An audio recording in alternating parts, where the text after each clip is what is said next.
Yeah.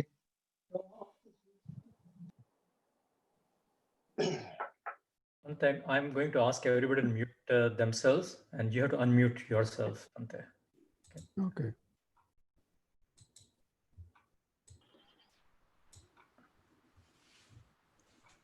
Yes, you're good, Bhante. You're unmuted. Did I make you as the host? Or are you the host already?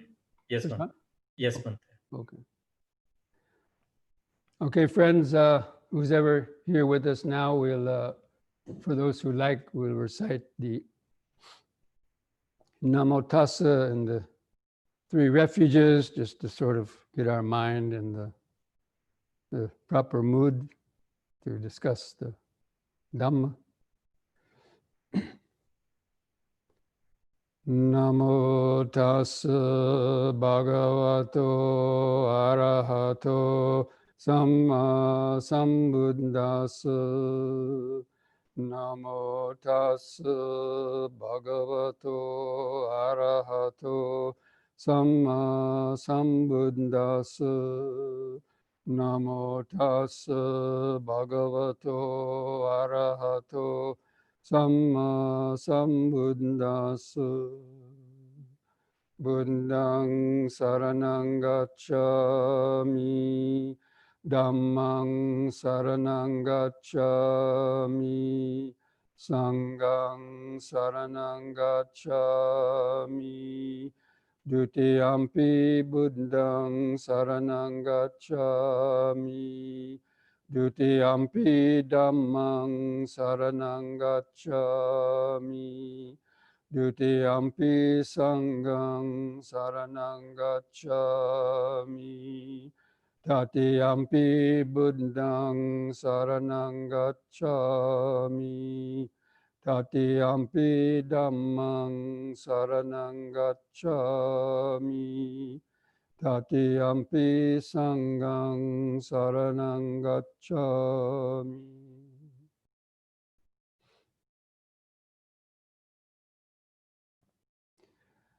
So good afternoon, everybody from all different parts of the world, and to this Sunday afternoon Dhamma talk. Now, of course, these Dhamma talks have been kind of following along a certain development as we've been studying and looking at different aspects about the Buddhist teaching, and especially about the meditation practice, different aspects of concentration and mindfulness and developing wisdom, and along with the Sutta study.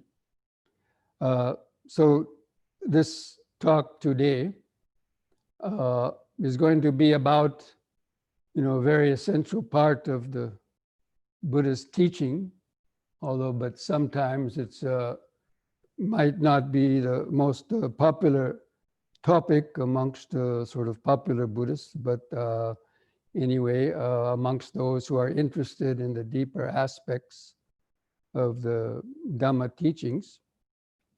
And this is basically about the topic of samsara and its correlation or its important aspect about rebirth. So samsara, the Pali word, actually means kind of perpetual wandering. And it refers to the mind, but also in the external world. And also the process of rebirth, which is powered predominantly by our karmic actions. So the process of rebirth in the Buddhist teaching is a fundamental underlying aspect of the mind, and but there's different levels of that. And in these talks over the next 2 or 3 weeks, however long it might take, we're going to talk about the two levels of the samsara and the two levels about rebirth. And this also centers around the cornerstone doctrine of dependent origination. So along with the samsara and rebirth, the 12 links of dependent origination, or the paticca samuppada, this is sort of the formula, or it's also called the wheel of birth and death.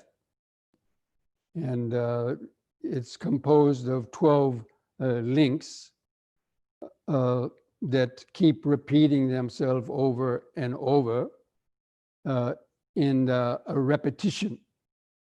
And that occurs on an external level and an internal level. So in most of the teachings of the Dhamma, the Dhamma is occurring on an external level. That means we see suffering in the external world. We read and hear and see people suffering all kinds of different ways, and the wars and everything. So the external suffering, but then there's the internal suffering, which is ignorance, the greed and hatred that is entrenched in the individual consciousness, and that we suffer internally. So even though a person might not be suffering externally so much, in their mind, they could be suffering with guilt, worry, remorse, and fear, or all kind of certain mental disorders and so on that only they themselves can really know. Now, external suffering, you might see a person sort of grimacing, and then you can infer, oh, this person is having pain now. This person is suffering. We only see that external manifestation, but we can't experience the mental process that person is going on. So anyway, this aspect of the Dhamma, having both the external visible nature, visible signs, but at the same time that's going on mentally inside. So the same way with these 12 links of dependent origination, they describe the external rebirth from lifetime to lifetime. So what we call the lifetime to lifetime rebirth, the idea that when a person dies, if the mind is still being powered by greed, hatred, and delusion, then that strong kind of energized force with its memories and so on will, leave the body and be attracted to another level of existence, either again as a human being or as an animal or in some deva, heavenly realms, or, that we'll talk about some of these things later. But the idea that this mind has been going on since beginningless time in the rounds of rebirth, being reborn here and there in different places according to the karma. So that's what we refer to as the external or lifetime to lifetime rebirth. And usually when people talk about rebirth, they are referring to that. Now, of course, a lot of people don't believe in rebirth. But anyway, and some people like to say that the Buddha didn't even teach it. But I think there's enough evidence in all of the collected scriptures and so on that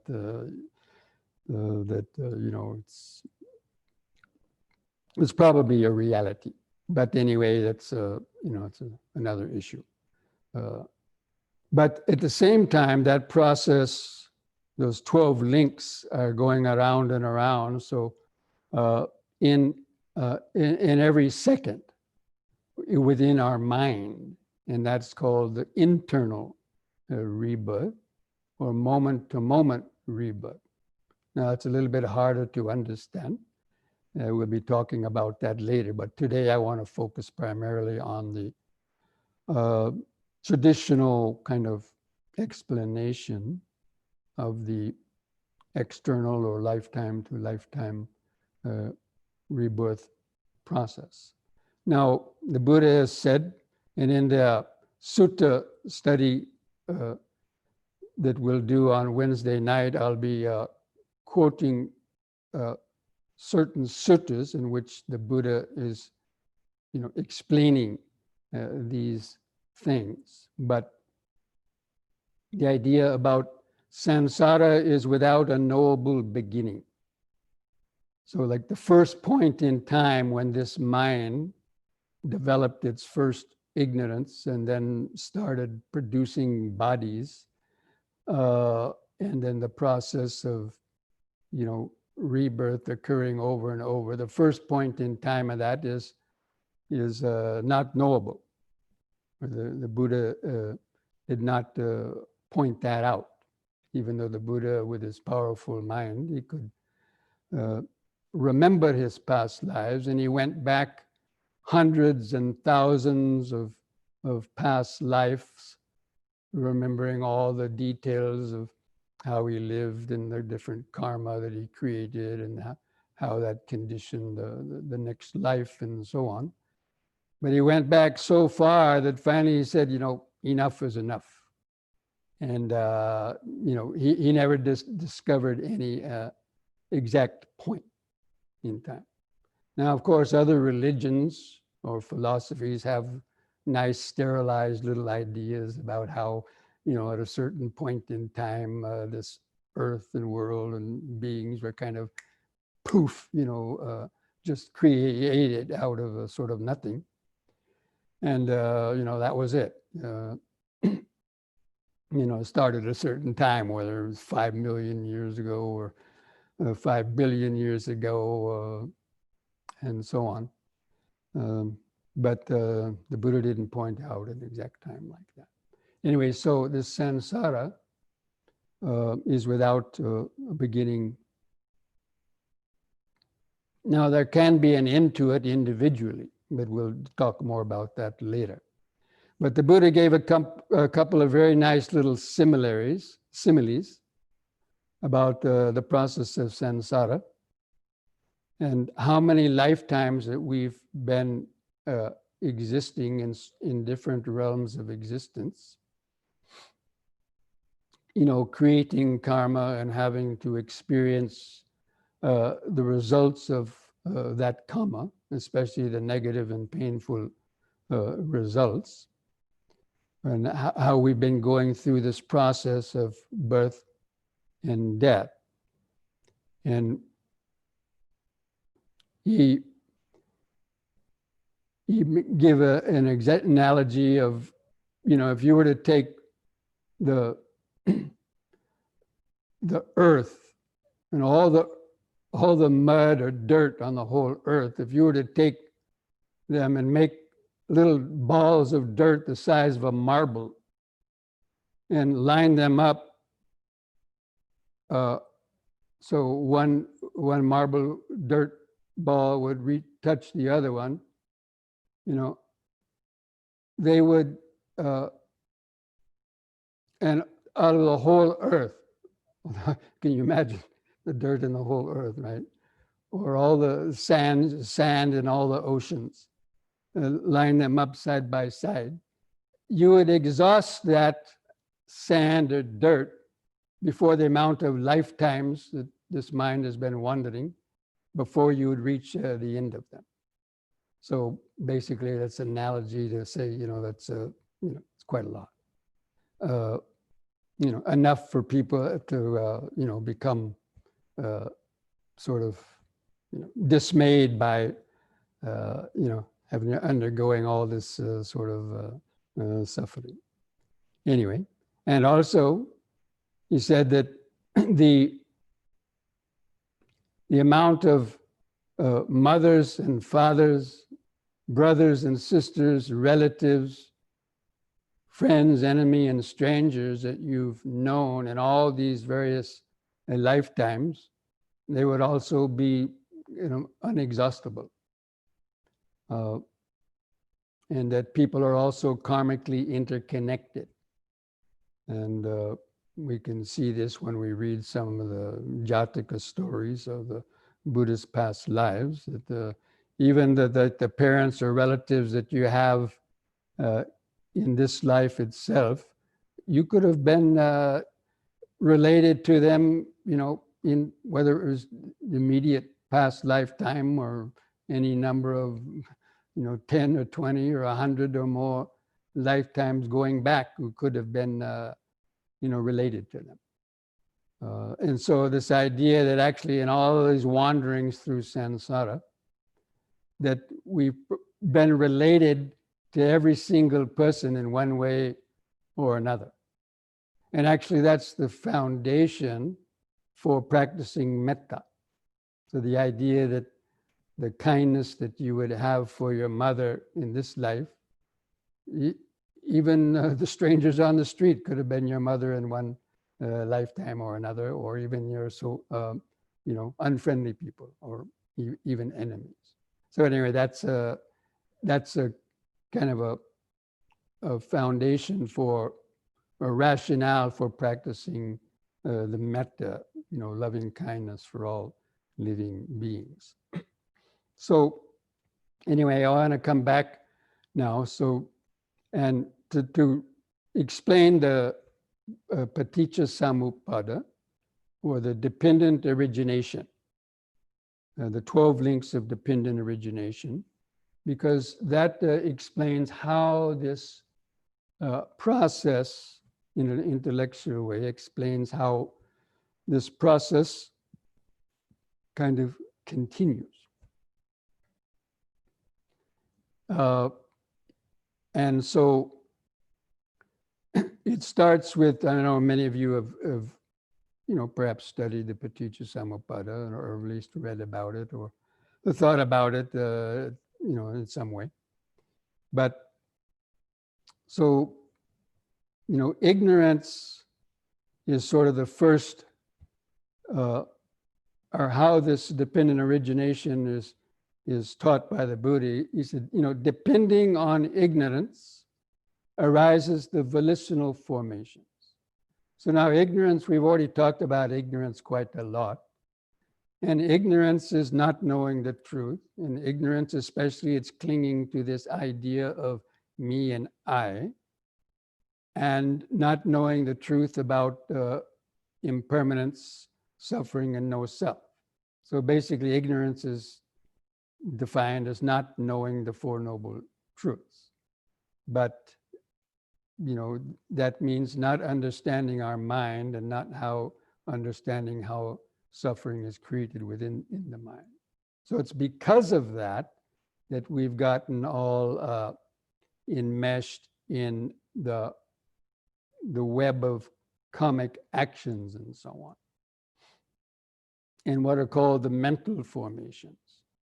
So depending on ignorance, the mental formations arise. Now, or sometimes it's translated as the determining factors, or the sankhara. The Pali word is the sankhara.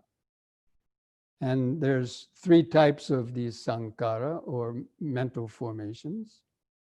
Not only mental formations, but they're the formations of the body, and the speech, and the mind. And so basically this is the accumulated habits, to keep it simple, because these are difficult concepts to understand. But basically it means the habits. So like a sankhara of the body is that, if you have an itch, you reach up and you want to scratch the itch, okay? So we call that kaya sankhara. That means the body is programmed, the muscles and the cells and all that, they cause bodily actions. And even breathing is a bodily sankhara. And then there's the speech. That means we have an idea and then it causes the vocal cords to move and speech. Words come out. And our speech is conditioned when we learn a language, and then we learn, all the different aspects. We learn dirty words, we learn complicated words, and all the habits that we of speaking that we get into.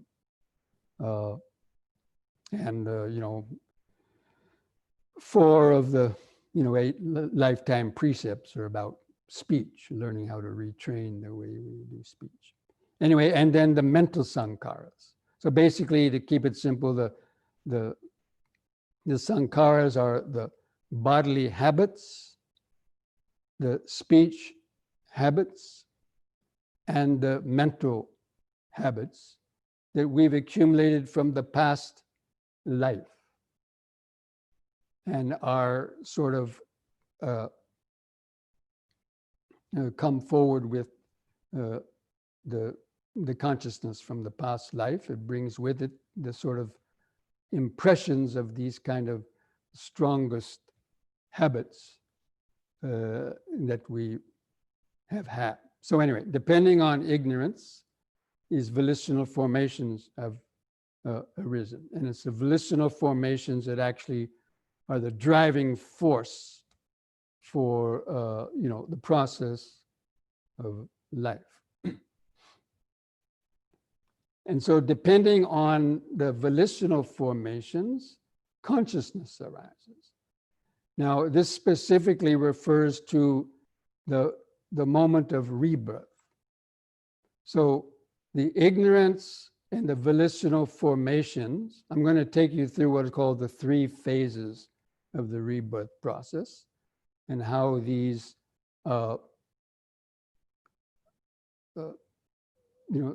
different factors of the paticca samuppada, these 12 links, factor into that 3 life description of the rebirth process. So, just if you don't really believe it, just kind of, just sort of imagine it, kind of try to go along with it for a moment, just to, see if, there's anything, if it seems maybe logical, okay? So let's say even now in this life, we have ignorance and volitional formations even now. Of course, we've had them a whole life, but even now. And you're doing karma. And then if you die before you've attained enlightenment, those volitional formations and ignorance would, once the consciousness, and we have consciousness now in this body, and that when death happens, the consciousness leaves the body. And this consciousness carries with it the impressions of the ignorance, and the strongest memories with it carry it forward to a new life. And then let's say this consciousness, it's called relinking consciousness. So at the time of death, this consciousness, it depends on a body to exist. And it's a very powerful energy, right? And these volitional formations, the amount of greed and hatred that people have in the mind, to think that it's just going to go poof and vanish into thin air at the time of death is kind of wishful thinking. Of course, skeptics can say that, oh, well, it does anyway. So, but anyway, just try to go along with this, okay? So that consciousness relinks to another life, let's say again as a human being. If you've had the karma to be born again as a human being, then that consciousness gets attracted, and we'll talk more about that later, gets attracted to a place, a mother and father, or a potential couple that are, wanting to have a child or not, but whatever. That consciousness gets lodged in the womb of another being, and then another baby is born, and then develops and then is born. And then, so that consciousness that relinked, so at the moment of, death, that consciousness relinks to another one, and then that consciousness continues in the future life. And accumulating more karma and then dying again, and the whole process is just repeated over and over again. So anyway, so dependent on the volitional formations, it produces this consciousness. And then when the consciousness goes to the next life, it recreates for its use another mind and body. So that's what's called name and form, or nama rupa, the Pali terms. So dependent on consciousness arises the new name and form, the body and mind.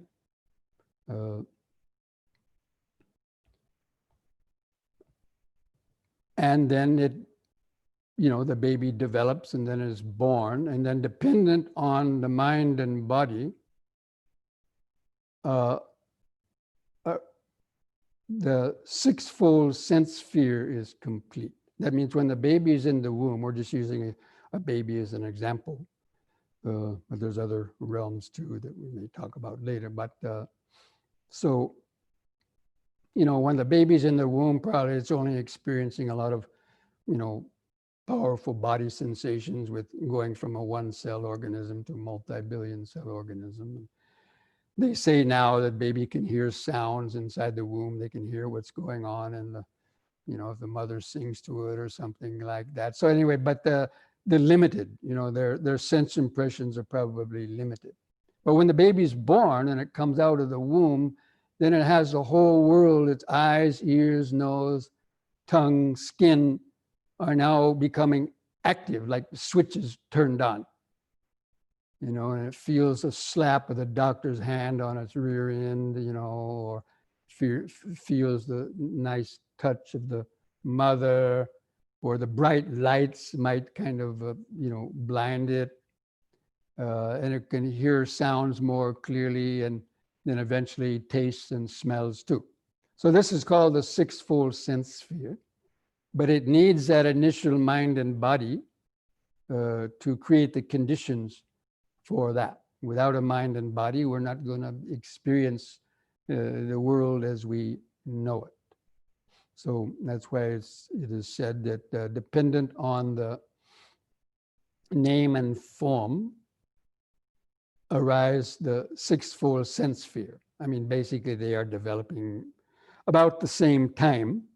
That means the internal senses, but then the external objects only come into play at the time of birth. And then because of that, depending on the sixfold sphere, the contact arises. Now, this is a very important part of the Paticcasamuppada, the contact. And contact means the sense objects impinging on our sense organs, and then we start hearing, seeing, smelling, tasting, feeling things on our body. And then those things in turn gradually start producing thoughts and memories, remembering the past and projecting the future about, specific sounds, smells, tastes, touches that we'll talk about later. So anyway, depending on the sixfold sense sphere, you can imagine that, the baby coming out and all of a sudden all these strange new noises and smells from the hospital or wherever start coming. And then depending on this contact arises feeling. And feeling basically are the painful and pleasant sensations arising from the contact of the senses. And again, to take the example of the baby, let's say when the doctor hits the rear end of the baby or his back to get it to breathe, it might, create a little painful sensation. or even if the baby is being pulled out from the womb by one of these forceps, by the head, which sometimes they have used. That I couldn't imagine that being a pleasant sensation. But anyway, so depending on the contact arises the feeling. So this is, we've already talked a lot about feelings before. Painful, pleasant, and neutral feelings. And that's what really trigger off the mind, that trigger off desire and aversion. So depending on the feeling arises craving. And craving means either desire, that means you're craving to get something, or you're craving to get away from something. So what I call positive and negative craving. It's a reaction to the feelings.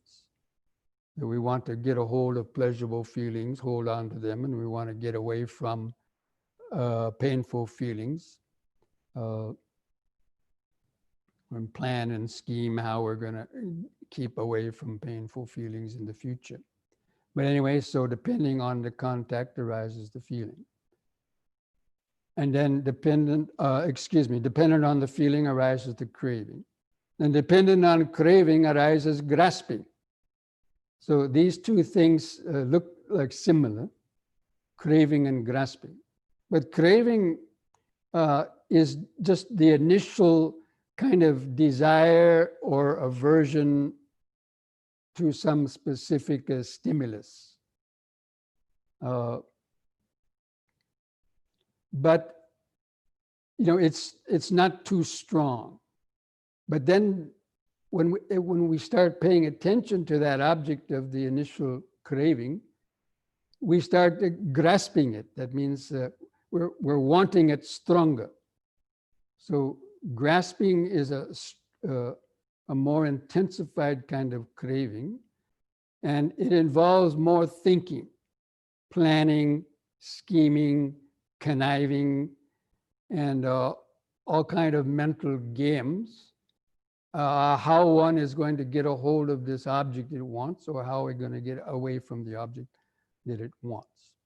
So craving isn't that dangerous, actually, even though people talk about, oh, craving, you got to get rid of craving.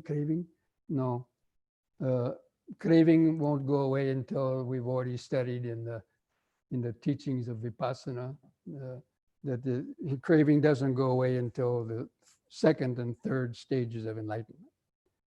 But it's the upadana, which is called clinging. That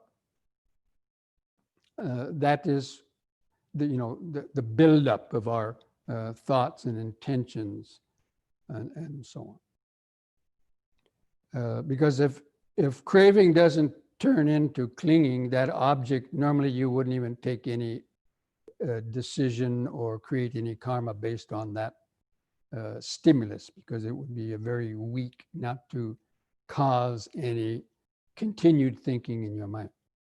And this is important when we start talking, or as we've already talked about before, about the practice of mindfulness and how it's important to have the mindfulness at that moment when feeling and craving arises, to be mindful of that and hopefully to cut off the follow-up of grasping and becoming.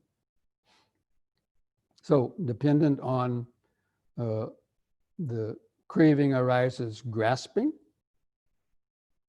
because if the craving is not there, the feeling and craving is not there, grasping is not going to arise. It doesn't spring up out of the unconscious mind. And then dependent on the clinging or grasping, these are two different ways it's translated, arises the what's called becoming, and or sometimes it's called existence. And so it's a little bit difficult to try to explain just in one or two words. The Pali word is bhava. So upadana paccaya bhava. Grasping leads to becoming. And to keep it simple, the way I like to explain it is, it's the creation of the karma. So up to the point of clinging, you still haven't done any action yet, really, except for just thinking about what you're going to do. But you come to a point of make a decision. Am I going to tell that lie or not tell the lie? And then you either tell the lie or you don't. So that's where you're creating the karma. And so you have that moment of decision where you could let it go and not tell the lie or some other unskillful action. So that's the becoming. That means the habit has become stronger. That's why it's called becoming. And it goes back into the volitional formations or the mental formations that we discussed as the second factor. Depending on ignorance arise the mental formations. Well, the mental formations are created and strengthened at the practice of becoming. And then that goes back in to strengthen those, and then it arises again the next time. So, and then it depends on what kind of karma you've become, it causes rebirth in a couple of different realms that we'll also talk about later on. So depending on the grasping arises becoming, and depending on becoming arises birth. So again, this comes back to the rebirth consciousness that we discussed on the first three links. There was ignorance, there was a volitional formations of steps number 1 and 2, producing the consciousness. And so this is where that then goes into the future life. So the becoming, in that becoming, you've accumulated the ignorance and the mental formations, and then that produces the birth or rebirth. That's the consciousness, the relinking consciousness that I already talked about at the beginning. That is producing the birth through the future life. So, and then the whole process then keeps repeating itself. Excuse me, I'm sorry. I left out a very important step, okay? I left out, depending on becoming, no, that's right. Depending on becoming arises the birth. And then because you're born, I didn't leave it out actually, just a lot of things to remember. Depending on the birth arises suffering, pain and suffering, and then the being grows old again, sickness, disease, and then death. So the whole future life then comes from that, from being born, then the whole suffering arises until death. And then that whole process then repeats itself. With death, the relinking consciousness goes to the next life. And carrying along with it, ignorance, volitional formations, consciousness, and then the mind and body is generated in the future life. So out of those 12 links of dependent origination, the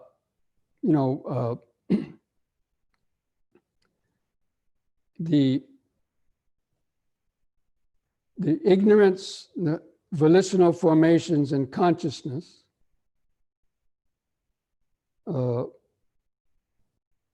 from the past give rise to the mind and body, the sixfold sense sphere, contact, craving, grasping, becoming, and suffering in this life. And then that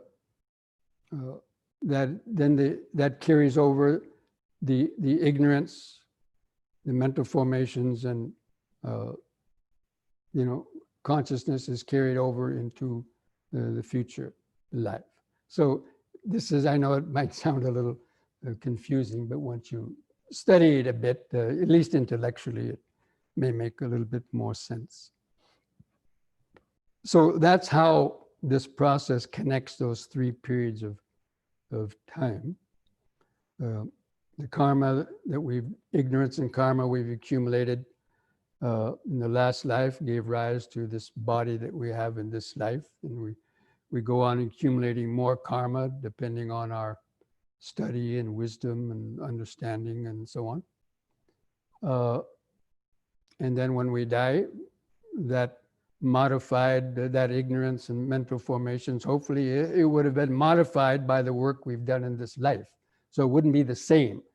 The whole content of your ignorance and mental formations are constantly changing, all throughout our life as we learn, as we grow and we learn new things. And especially if you're practicing Dhamma and you're trying to, purify your actions, karmic actions, and change some of these habits, then the whole content of ignorance and mental formations are being modified even during the life through the practice of Dhamma.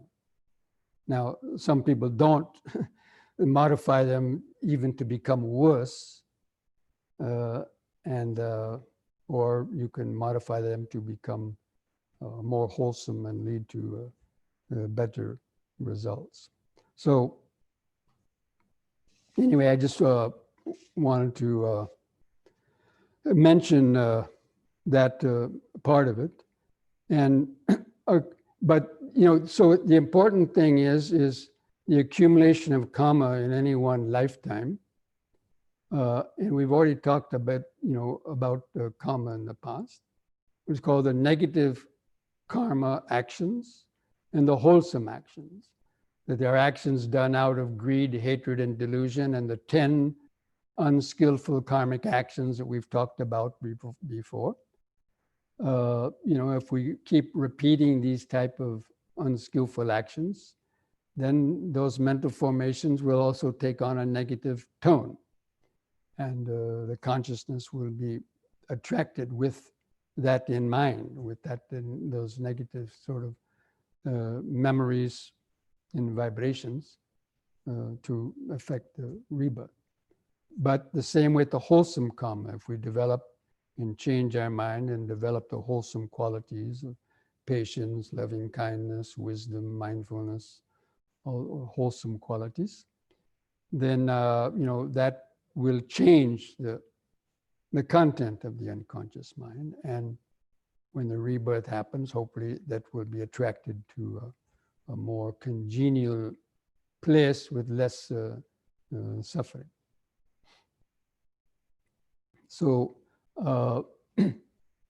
that process of the accumulating karma, we'll talk more about the karma in some other talk. But basically, so this paticca samuppada, this is actually what the Buddha contemplated on the night of his enlightenment under the Bodhi tree, if you've read that story. But before we mention that again, so there's what is called the forward order of paticca samuppada. That means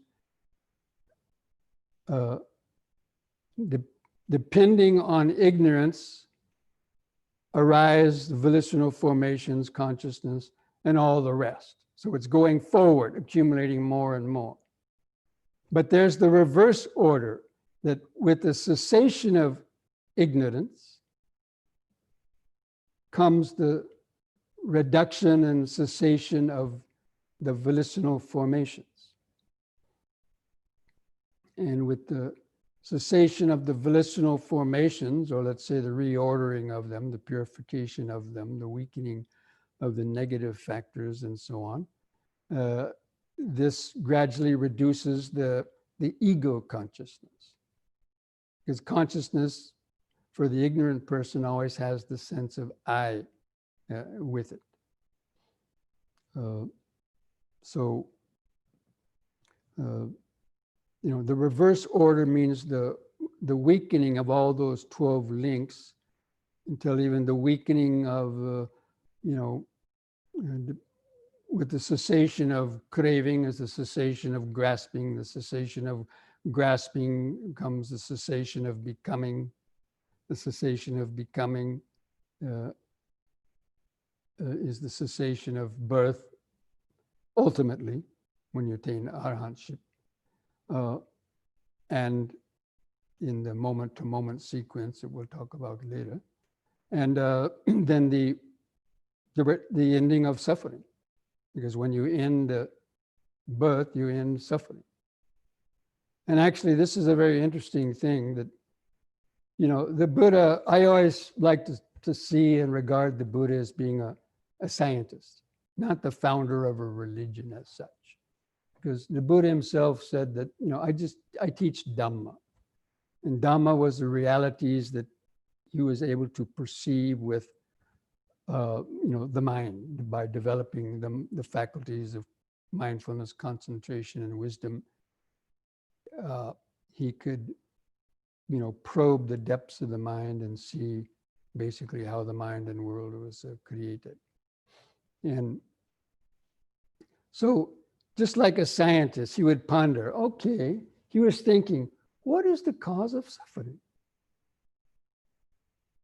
You know, what is the cause of suffering? Now, you could say a lot of things about it, but, you know, this is pure genius, you know. The Buddha thought about it very carefully and by investigating. And he said, ultimately, the cause of suffering is birth. Birth is the cause of suffering. Because if we're not born, all those other things are not going to arise. So birth is really the cause of suffering. And so that's how the Buddha actually started this. And I'm going to read these suttas next on Wednesday night. I'm going to go through some of these suttas where the Buddha actually said these things. So this is not something I'm making up. This is something, you know, from the Buddha's own teaching. And then he said, okay, then what's the cause of birth? And then by looking deep into the mind, he saw, it was because of these volitional formations. And by seeing his process of rebirth over many, many times, he was able to see this very clearly. Because of the volitional formations created in the past, this present birth has arisen.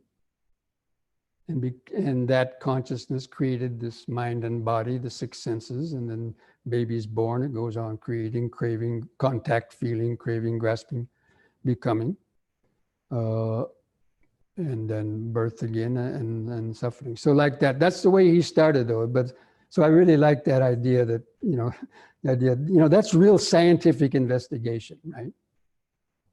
What is the cause of suffering? A car crash and I broke all my bones. Okay, that may be one, but if you didn't have a body, you wouldn't have gotten in that wreck.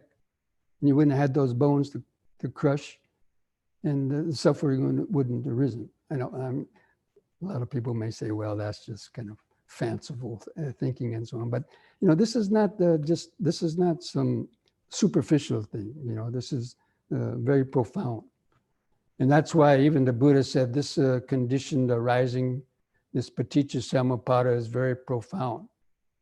And even he is a disciple, Ananda, who memorized all the Buddhist suttas and was, knew the Dhamma, the intellectual Dhamma inside and out because he memorized all of the Buddhist sermons and talks and so on. And, you know, he was sitting with the Buddha one time and says, oh, you know, this dependent origination, it's so clear, it's so clear. And the Buddha knew that Ananda was not an arahant yet, and he hadn't developed the bhavanamaya panya. He had a lot of intellectual wisdom, reflective wisdom, but he didn't really see that directly, the nature of suffering. So he said, don't say that, Ananda. Don't say, oh, it's clear as pie, because he knew it wasn't for Ananda on the deepest level, because he wasn't even he was only a sotapanna at that point. So anyway, this Paticca Samuppada is a very deep doctrine. But one of the main points of it is to point out that this whole process is just simply powered by ignorance and karma, and especially under the delusion of the self and the ego. But apart from that, of course, even small insects are reborn. They may not have an obvious ego and so on. But it's the energized habits and so on. And you could say in a kind of mechanical process. Now, some people take offense. What? We're not robots. Well, sorry to say, but deep down inside, if you look at it, most people are 99.9% robotic. But, that's another discussion. And only when you've done some deep meditation and looked into your mind and see how deep this is, you would say that, there's really not any original thoughts. And everything is just habits. That doesn't mean that all habits are bad, no. But unfortunately, the bad habits of most people seem to outweigh the good ones, and that's why there's so much suffering in the world. So anyway, so that's the Paticca. That's very short. I kind of simplified it, but I'm going to be reading some sutras, or hopefully will clarify some of this up on Wednesday night, and then next week maybe talking about some more aspects of it, karma, and also the individual, the moment-to-moment rebirth. So what I was mostly explaining there was the lifetime to lifetime process of birth and death. But all those 12 links that we went over occur every moment of hearing, seeing, tasting, smelling, touching, and thinking. Now, this is much harder to see, and that's what Ananda didn't understand. He might have understood intellectually the lifetime to lifetime process, because even in the Vedic culture of that time, the idea of rebirth was also kind of believed. Maybe a different version of it, but anyway, it was also believed. But this moment-to-moment process can only be seen and understood in deep levels of vipassana meditation. So anyway, those are the forward and reverse order of that Paticca Samuppada. And again, we'll go over that again next week. And this Paticca Samuppada, it can be a meditation subject. In fact, I used it as a meditation subject in my first couple of years as a monk. And a lot of times you think that people think that meditation is about trying to stop your thoughts and just developing this one-pointed concentration.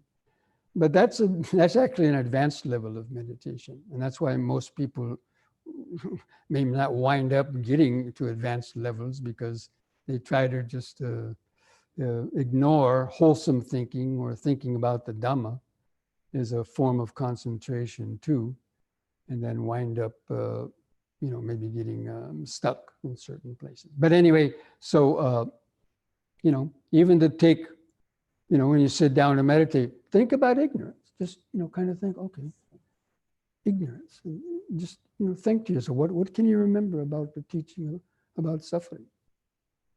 Ignorance is not knowing the Four Noble Truths. So just talk to yourself, what is suffering? The different levels of suffering. And how are they created? Do they come out of nowhere? Does worry come out of nowhere? No, because you did something that you worried about. Or does sadness come out of nowhere? No. So like that, you can contemplate this, because these are things that you'll know for yourself, because you definitely, you feel them. And you can go back like that. Then, what are these, you can see the strong habits, these volitional formations in you, the actions of your body, of your speech, and of your thoughts, the infinite gamut of them. And do they all just come out with this life itself? Sometimes we see all these crazy thoughts and so on. You know, how the heck did they get in the mind, you know? Or visions and things like that. Or you could also contemplate the idea about the, you know, the karma, that every person is unique being. And that's due to the volitional formations that had accumulated in the previous life and are brought to this life that determines to a great extent how this life is going to go on. And so, you know, you can actually think about that. That's called, you know, directed thinking. That's called investigation of Dhamma. And you can attain access concentration even by thinking along those specific kind of lines, not getting, because it becomes very interesting. And even if it's thinking. So, you know, thinking can be a very powerful form of meditation. At some point, the thoughts are let go of, but you shouldn't throw the baby out with the bathwater, is the old cliche, right? So that the people are too quick to want to just stop all their thoughts and see the light and the bliss beyond that. Well, you know, lots of luck. You might get there for, you know, a brief second or two, but then the doubts and the whole wave of other stuff is going to come back over you again. So anyway, as I mentioned, we're going to be, you know, going over this again in the Sutta study class and as we go on, but right now, if you have, you know, access to any of the Paticca Samuppada, you know, the Sutta books, if you have any of the, or online, naturally you can find them. In fact, I think I've given a link where you can find almost the whole Tripitaka and the English suttas in English, with a place where you can actually go down to the table of contents and click onto it and get to a direct sutta. So maybe I'll send that out actually in my next mailing, maybe tomorrow or so. The link where you can find not only the sutras I'm going to talk about this week, but the whole Tripitaka. So anyway, having said all that, if anybody has any questions about what I just gone over, then you can write them down for some chat questions. Okay, so I'm going to go be looking at these.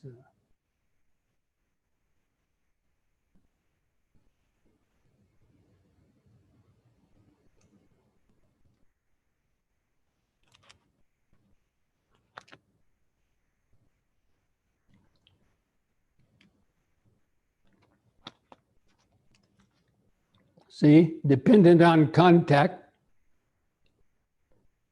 my vocal cords or throat, you got a, you know, uncomfortable dry sensation.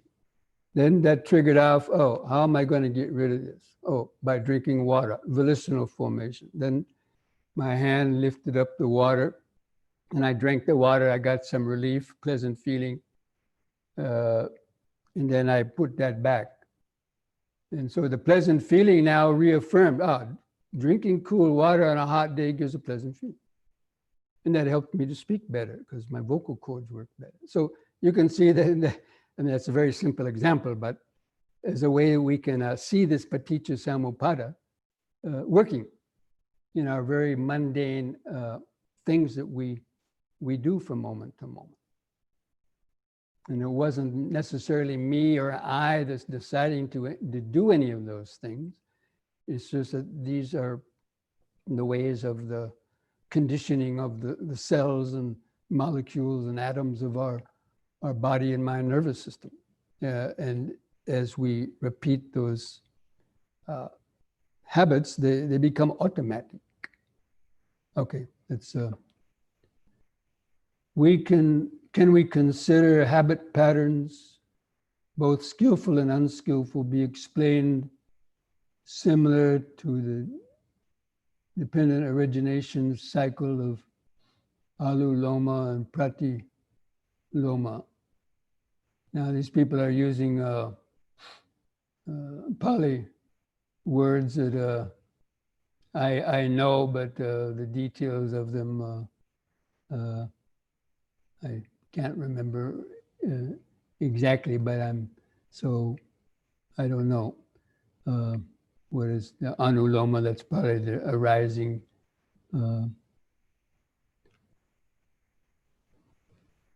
Anyway, the dependent, they're all within the dependent origination cycle of coming from all of our thoughts and that whole process of craving, grasping, and becoming. We are, thinking, and so many connections are being made, and they get stronger or they get weaker depending on our on the outcome, what we decide to do.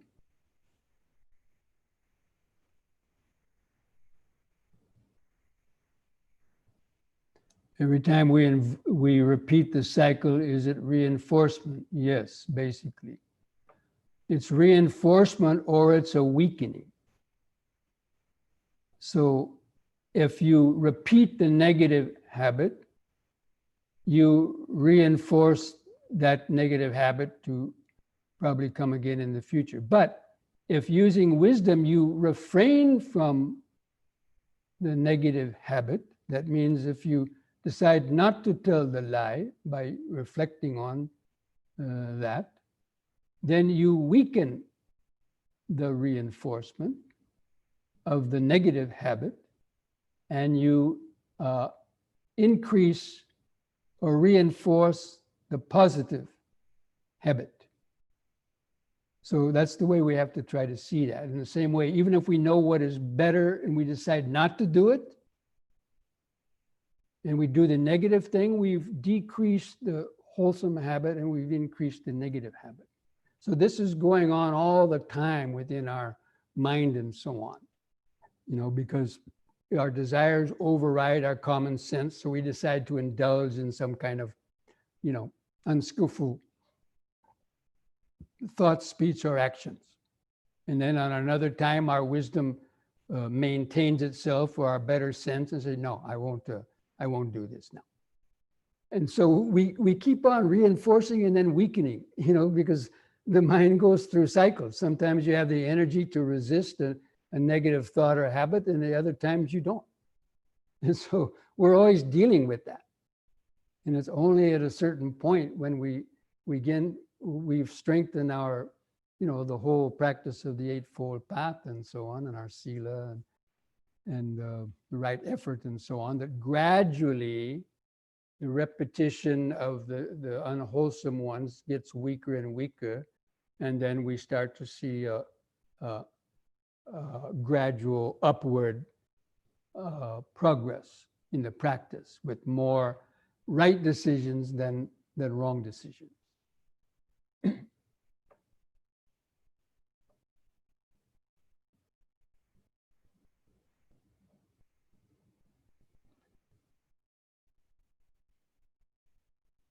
We take the forward cycle as we are born. Please give your reflections as how you came to the Dhamma. That's a long story.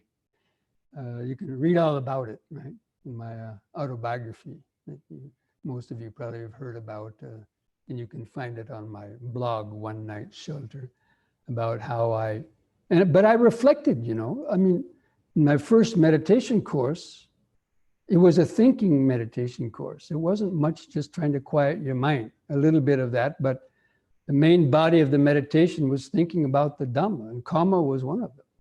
And thinking about having a human birth. What is the meaning of having a human birth? And using this human birth in the best possible way. And that was very powerful for me, just thinking about it. Yeah, well, I got a human birth. And not only that, but I got a human birth in a place that gave me the freedom to travel, and I had all my functions together. I wasn't, compromised in what I could do physically or mentally, and I had parents who, were okay with my traveling around the world. So not everybody in the world has those conditions. And then meeting the Dhamma, how many hear the Dhamma and go, well, that's nice, but give me a beer.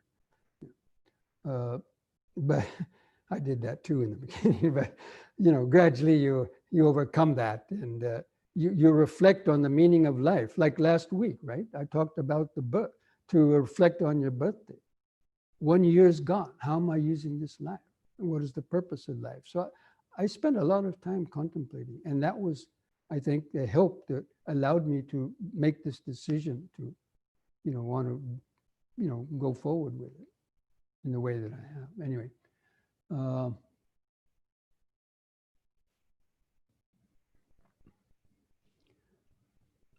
This question is, how is rebirth distinguished from reincarnation? And why do unenlightened people remember past lives? Now, scholars can make a distinguish between rebirth and reincarnation, and Buddhists try to make a big deal out of it. But I don't, to me, it's the same. The Hindus might talk about a soul that's reincarnated, or whether it's just consciousness. It's, to me, it's not a big thing. The process is similar.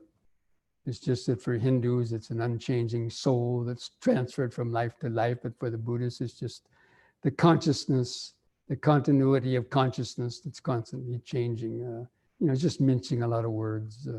So, I wouldn't make a big deal out of it.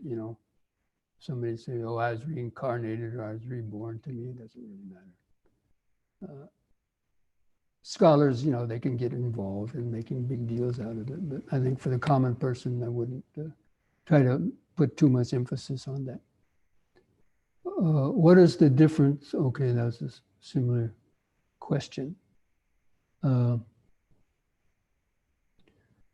Hindus believe in reincarnation, yes. But again, the Buddha didn't want to call it that. He called it re-becoming, to distinguish that it's not a static, permanent self or soul that's reincarnated, but it is this continuity of consciousness that's constantly undergoing, and it doesn't belong to, anybody. There's no owner of it, except delusion, Then of course, can we break the chain on any link? I'm going to probably be talking about that later and further on talks, because I don't want to go on too long, because we want to do our meditation. How does meditation reduce the karma already accumulated? It's by having the mindfulness and the restraint when you see an unskillful intention, like the desire to tell a lie. You interrupt that process and you restrain from the telling of the lie, and to tell the truth instead, or at least just not to tell the lie. But if it's between either telling the truth or telling a lie, then tell the truth. But if you're just telling a lie to get away with something, then you might not have to say anything, you just don't do it. And that's the way that you reduce the negative karma, and that you increase the positive karma if you wind up telling the truth, or instead of slandering somebody with their bad habits, you tell their good qualities instead of their bad qualities. Or instead of flushing a cockroach down a drain, pick it up on a piece of paper and take it outside, practice metta. So in that way, you're reducing the harmful, negative mind of wanting to, not respecting life, and cultivating the wholesome mind of, respecting life, at least as far as you can. Okay.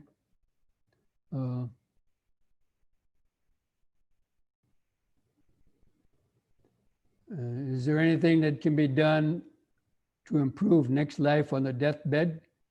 Yes, but it's not going to happen without practicing before that happens. Some people think that just, I'll wait until I die and then all of a sudden I'll have good thoughts or enlightenment will arise, but lots of luck. But if you practice meditation and you make it a strong habit, then then at the time when you die, if hopefully if you can keep these thoughts of Dhamma in your mind and be mindful, then yes, it could be possible that you would improve your chances in the next life, or even attain enlightenment on the deathbed. How does the belief in non-self fit in with the concept of rebirth? Is self different from the rebirth linking consciousness? No, the relinking consciousness, the reason why it relinks is because you still have ignorance and a small amount of mana.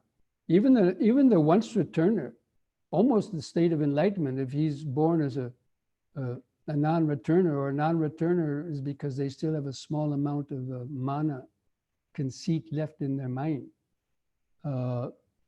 And so it relinks into one of these formless realms where non-returners are born. But so,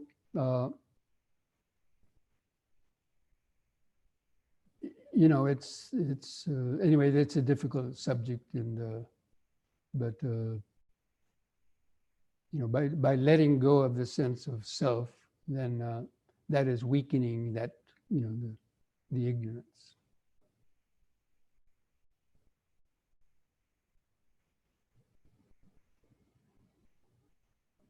When a sense object arises during meditation, such as a sound or a thought, many instructors say one should identify the sensation and note hearing,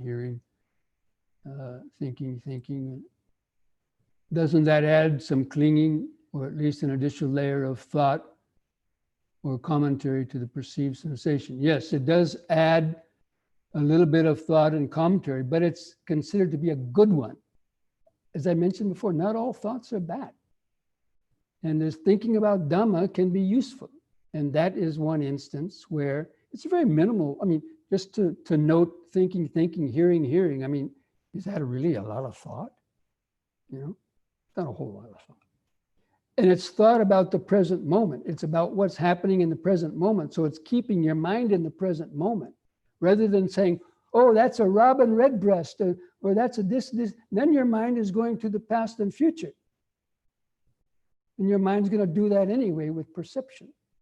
So anyway, that minimal type of what's called noting, I know there's differences of opinion about that, and each person has to try it and see. But not all thinking is bad, and that's what the Chintamaya Panya is. And that's also what Dhamma Vichaya, which is the second factor of enlightenment, investigation of Dhamma, understanding how these things arose, and so on.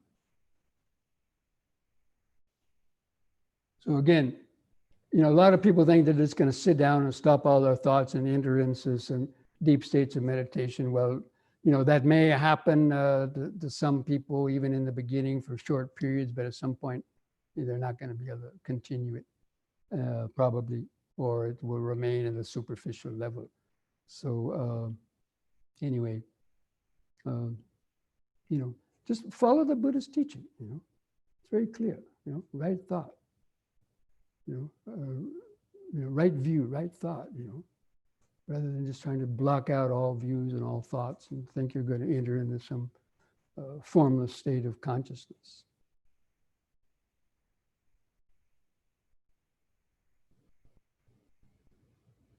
So would it be more beneficial to just allow awareness of the phenomena to appear and disappear? That's right, but does it? No. Sure, if you can have that, great. But most people can't. You're talking about a very advanced level of meditation already. Most people are not there yet. But yes, that's true. The noting is just a technique, a useful, skillful means to get your mind on the right track. And then once it's able to stay there, using those words, eventually the words will go away. And then you'll enter into this direct, wordless experience. Okay, I think, anyway, I think we'll stop there because it's getting late. Okay.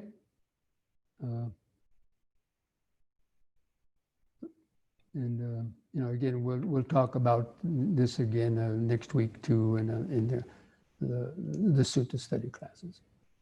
Okay, friends. So let's take a couple minutes break to stretch the legs, use the restroom, take a drink of water. For those who want to come back for the meditation, then we'll come back in a few minutes. We'll do a few stretches like normal. Okay.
Okay, friends, we'll begin our few stretches.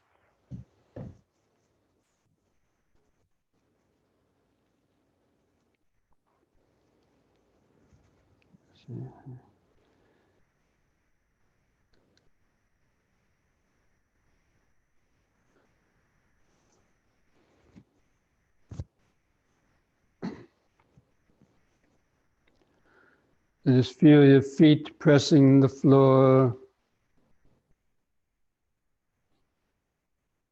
Just relax the shoulders, feel the weight of the arms and hands hanging at the side.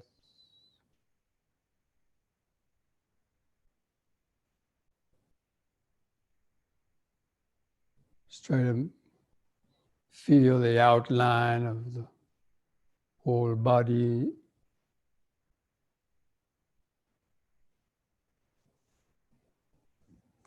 Take a few deep, slow breaths.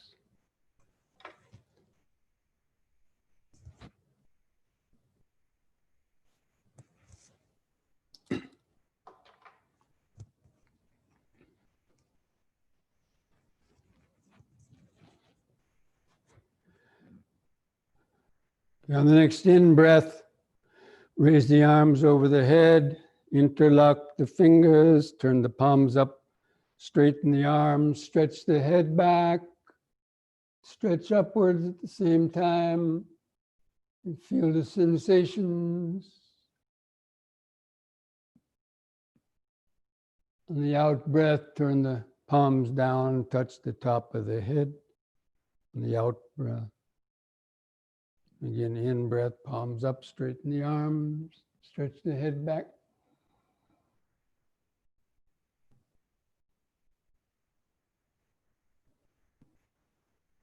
Out breath, touch the top of the head. Once more, in breath. Hold that upward stretch longer. Feel all the sensations.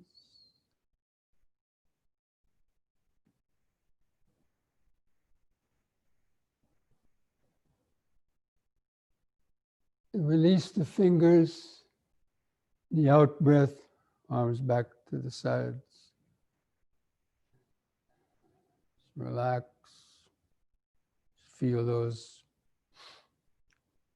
sensations generated by the movement and stretching.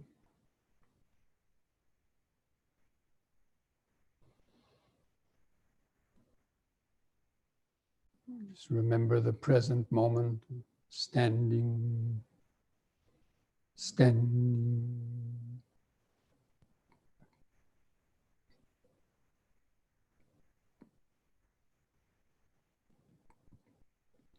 Just letting go of your thoughts. Just let the thoughts come and go in the back of the mind. Just keep the sensations of the body in the front of the awareness.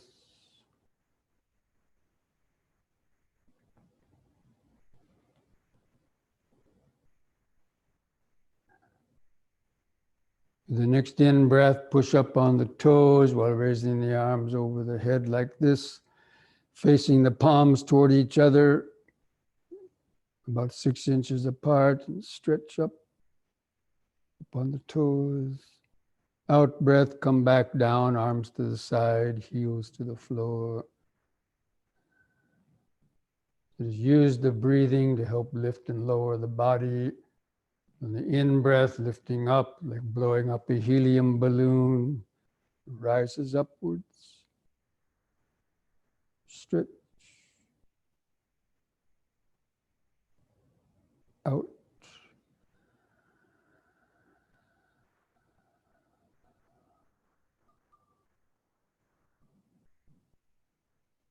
Once more, in.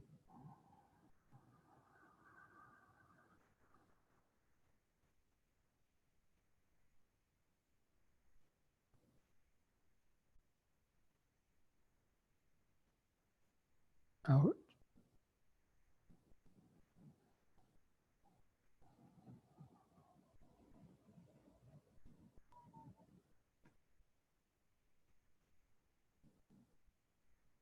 Just keep feeling the whole body.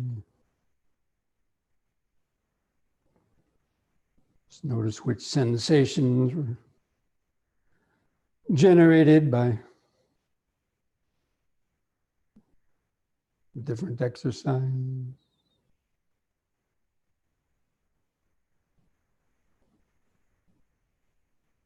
What's the contact? The body sankharas, or all these vibrations, the cells.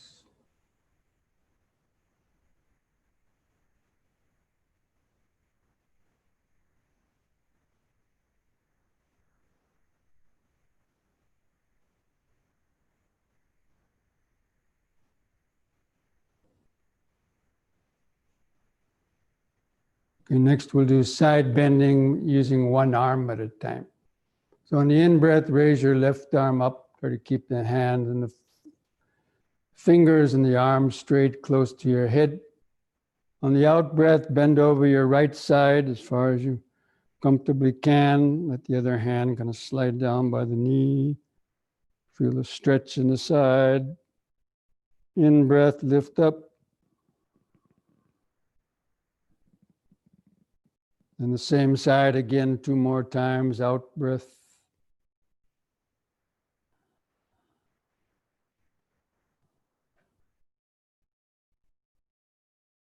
in,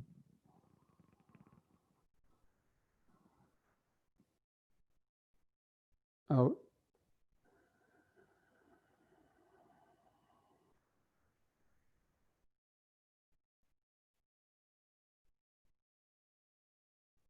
in. On the out breath, lower that arm.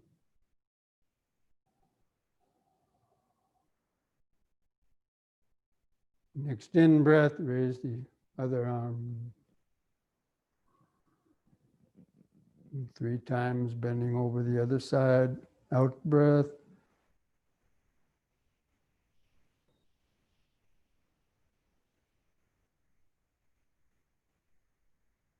In breath, up.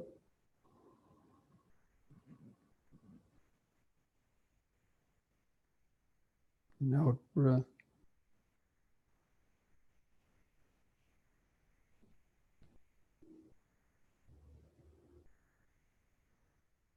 In.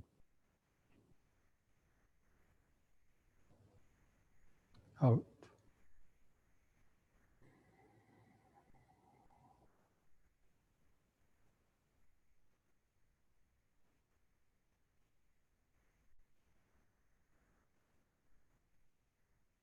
In the out breath, lower that arm.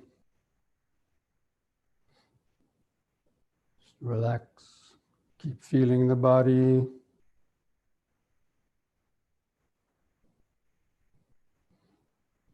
Just contemplating the body. This body is just billions of cells, molecules, atoms vibrating.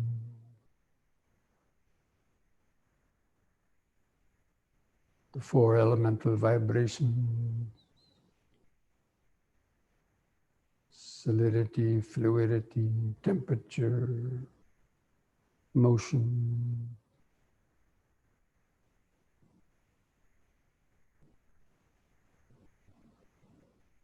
Standing, standing.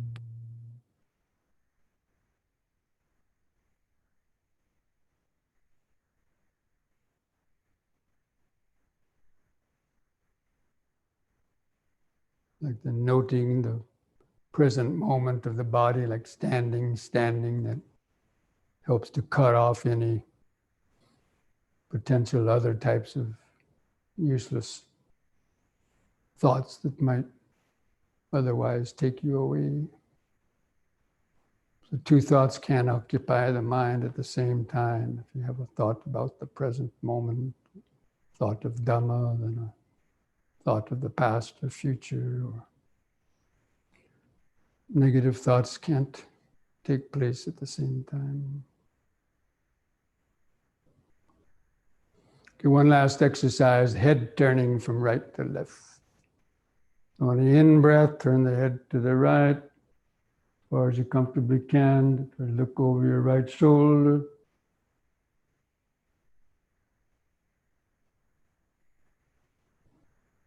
The out breath, turning 180 degrees back to the left. Look over the left shoulder. Just concentrate into the neck vertebra. In breath to the right.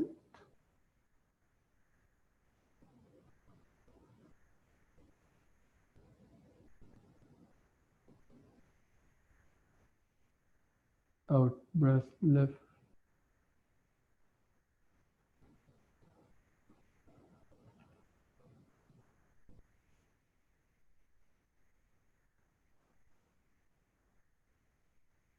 In breath right.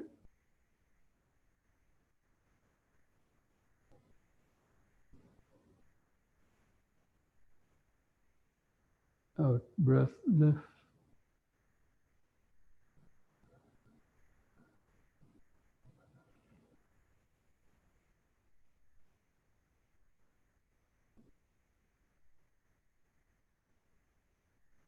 The next in breath, let the head stop in the center, relax. Just feel the whole body.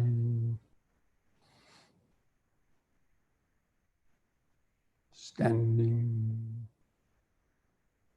standing.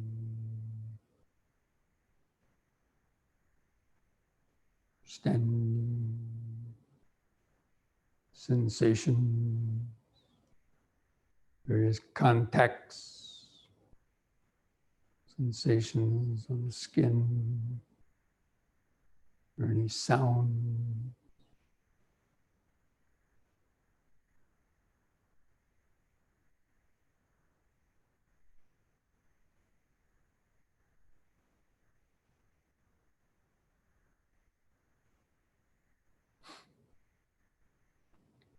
Okay, now go ahead and come back to your seat.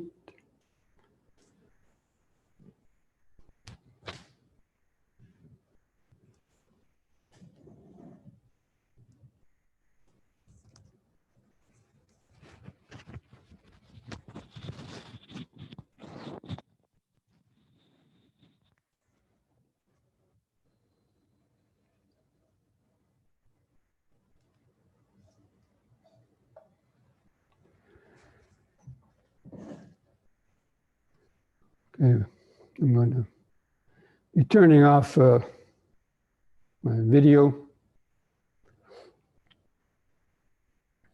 for the meditation. This meditation, we're going to contemplate the dependent origination a little bit. First of all, getting relaxed and centered in the present moment. Just try to sit straight, keeping the spine and the head in a straight line. Relax the shoulders. Keep the chin level, parallel with the floor.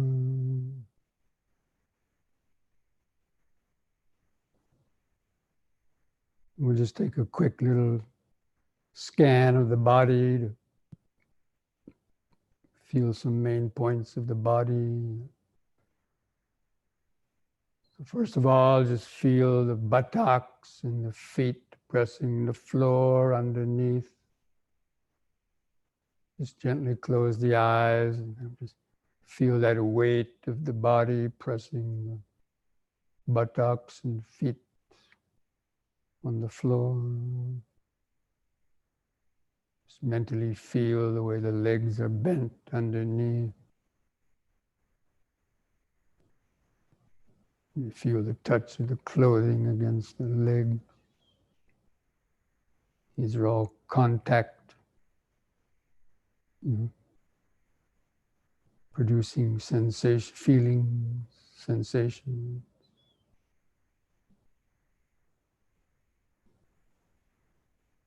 And feel your hands and fingers touching.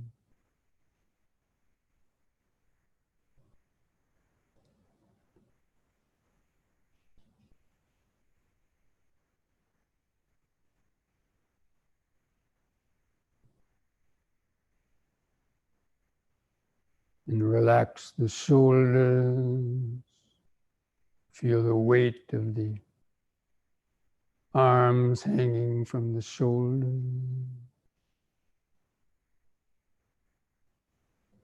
Feel the touch of the clothing against the shoulders or arms.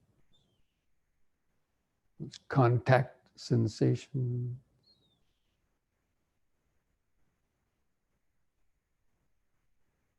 Because you have a body and the senses, contact arises, producing sensation, feeling.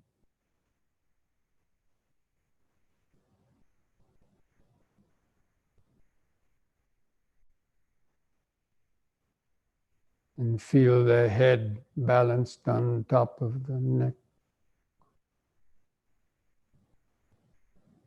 Try to find that center of gravity of the head and spine over the hips by gently moving the whole head and spine backwards until you get close to that tipping point where you can tip backwards.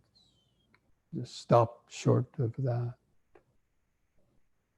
Try to mentally feel that straight posture, that alert posture. Feel some sensations on your face, the skin stretched over the skull.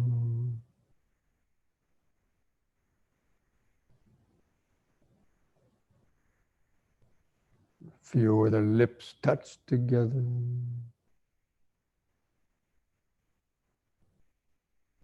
Producing contact.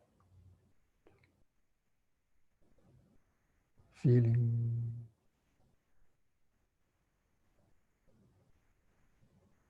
Feel the tongue laying in the mouth.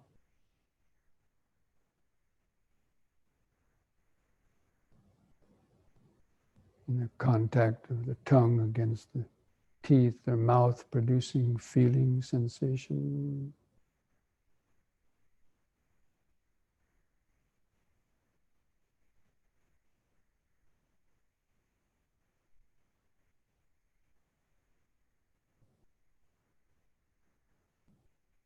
And feel the nose.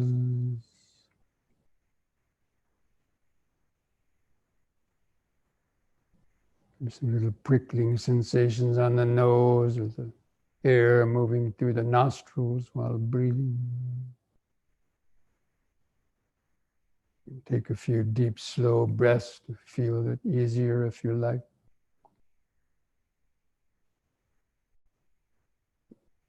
Air element contacting the earth element of the inner nostrils to produce sensation,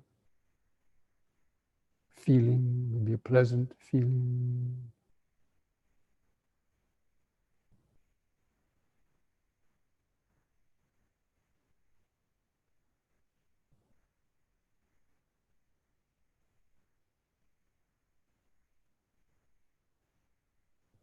And feel your eyes resting in the socket. And the eyelids stretched over the eyeball.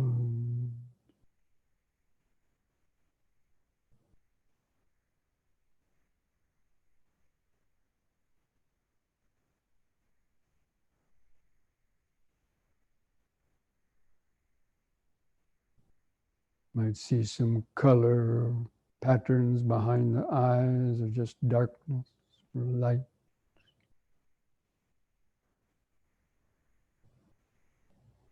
So caused because of contact.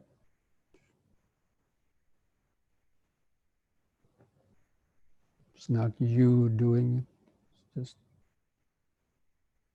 because of contact, sensations arise.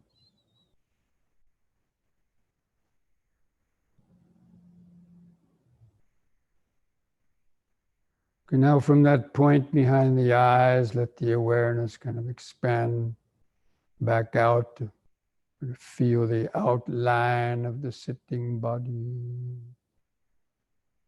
It's that general sense of the legs and feet underneath the buttocks, the arms and hands at the side, or in the middle, the head on top. The clothing touching the skin in different places. All these are produced by contact.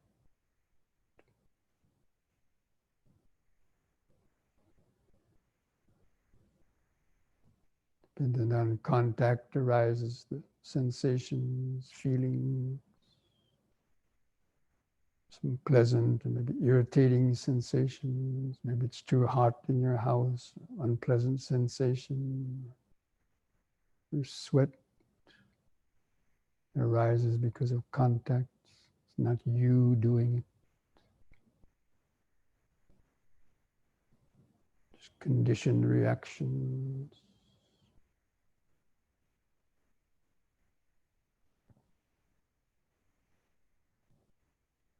And then begin taking a few deep breaths to start to develop a little deeper concentration. Take some deep, slow breaths. Concentrate on the expanding and contracting sensations of the breathing. So after breathing in, hold the air in the lungs for 3 or 4 or 5 or 6 seconds. Feel all those little sensations generated.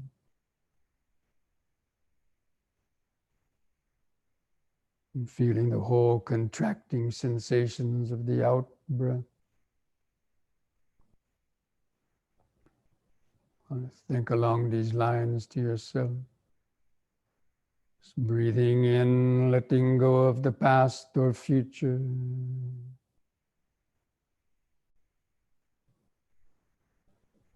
Breathing out, sitting here and now.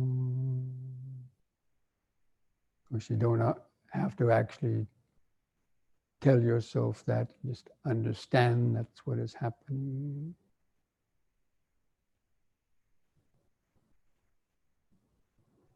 Breathing in, letting go of the past and future.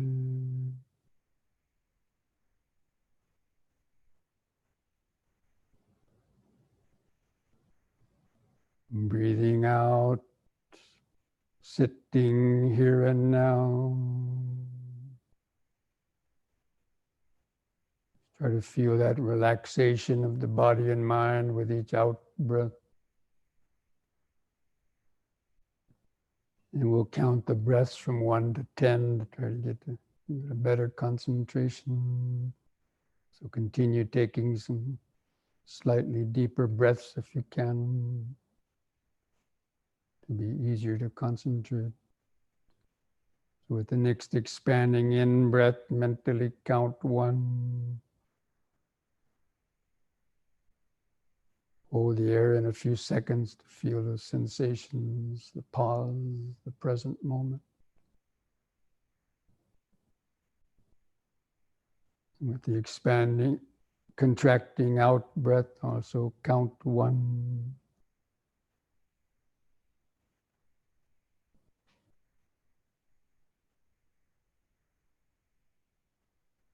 Next expanding in breath, count 2.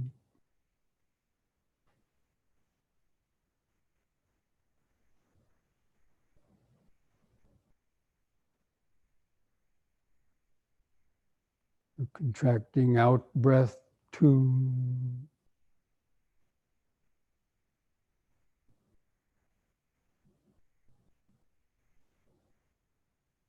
Next in breath, 3. Feel all those sensations generated by the contact of the rib cage and clothing, producing the sensation. Contracting out breath, 3.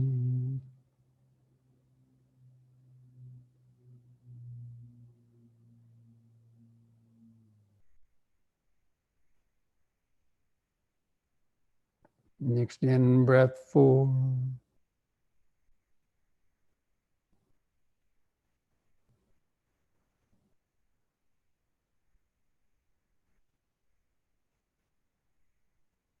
Out breath, 4.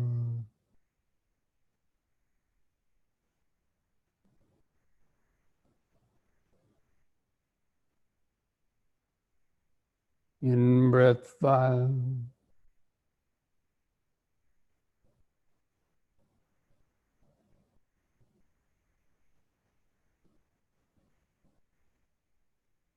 Out breath, 5.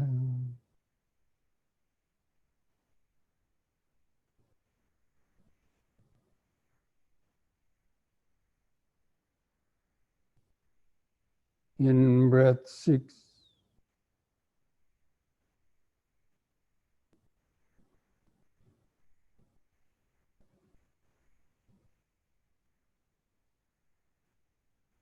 Out breath, 6.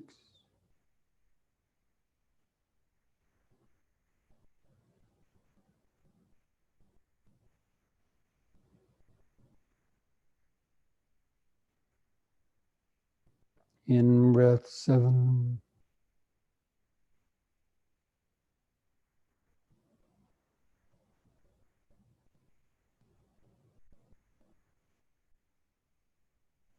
Out breath, 7.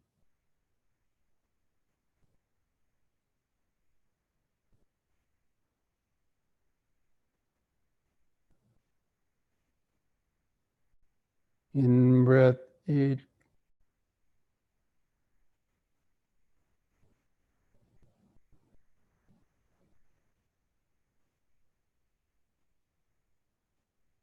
Out breath 8.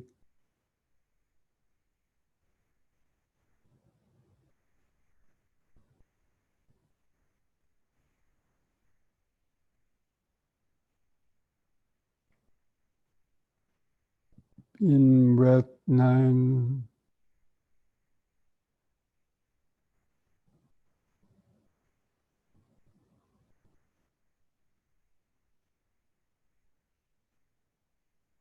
Out breath 9.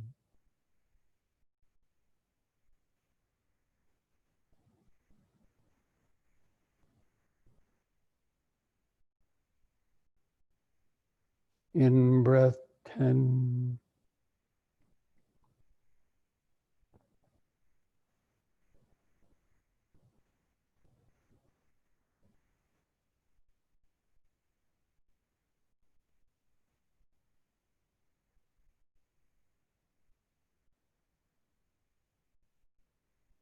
Now discontinue the counting. Discontinue any controlled breathing. Just let the breathing return to its own uncontrolled rhythm, however it wants to go.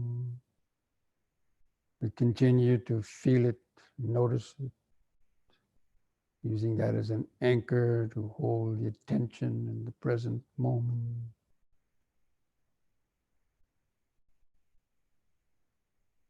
And just understand or be aware, each breath is different.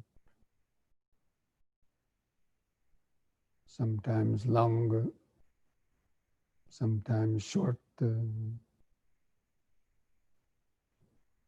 Pay attention to the contacts of the clothing against the skin. That's how you normally feel the breathing. The easiest way to feel the breathing.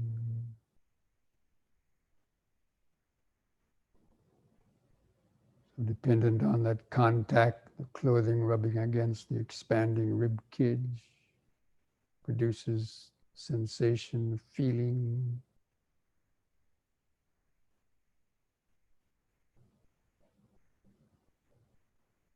Be pleasant or unpleasant feeling. If you're hot and sweaty, it might be an unpleasant feeling. If you're in a cool room, it might be a pleasant feeling.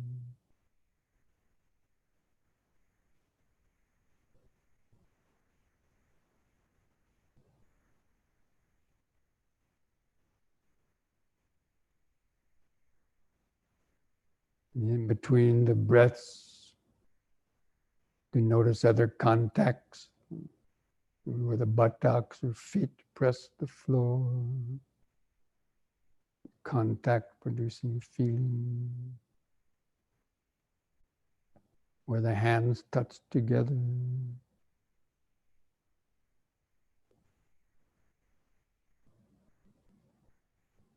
Or hold a world, or whole world of thought and perception arises with contact.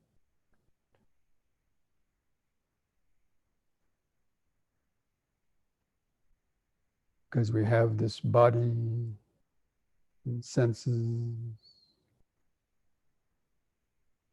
arises the contact, producing feeling.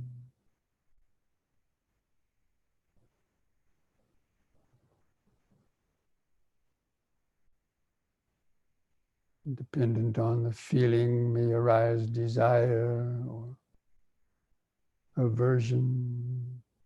It's a hot, sweaty sensation. You may not like it. Some resistance. Or maybe just a neutral sensation.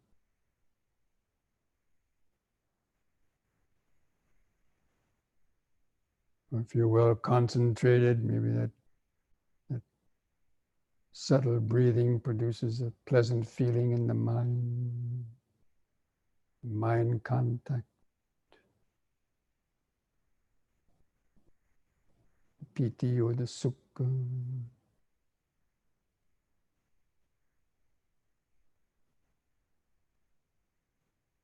might generate thoughts dependent on the desire or aversion, be grasping after it.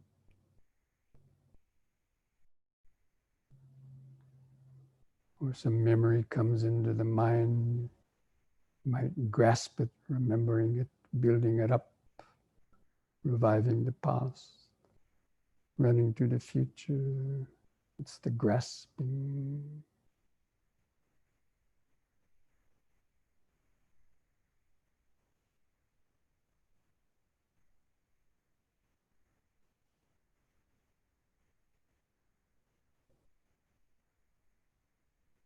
Just like a scientific experiment, just study this contact produces feeling, feeling produces craving or grasping or becoming if it arises.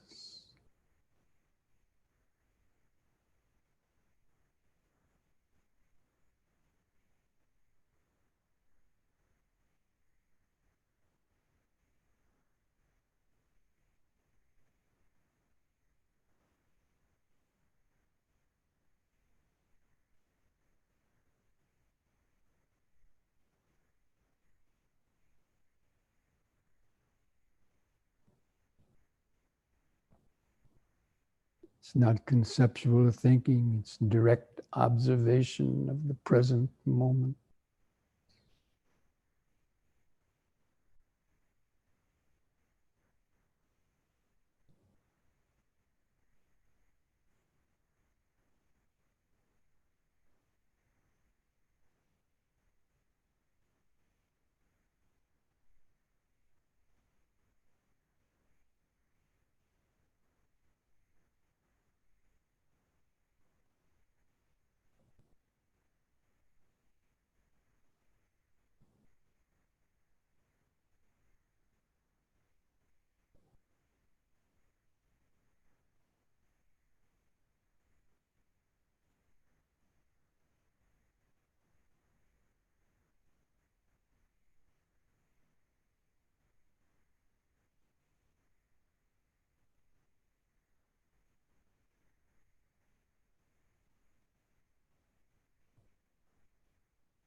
Or if you don't have the depth of concentration to see that occurring on the subtle levels, you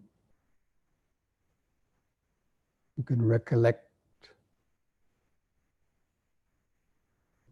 the past experiences.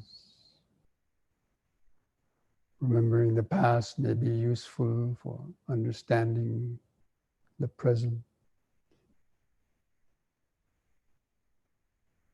And whatever contacts you had with other people or yourself, to remember the painful or pleasant feelings it produced in you, whether by sound or sight or smell, taste, how that caused you mental vexation or excitement, thinking, with the attachment or aversion, the grasping, that initial attachment or aversion turned into grasping, planning, scheming, conniving,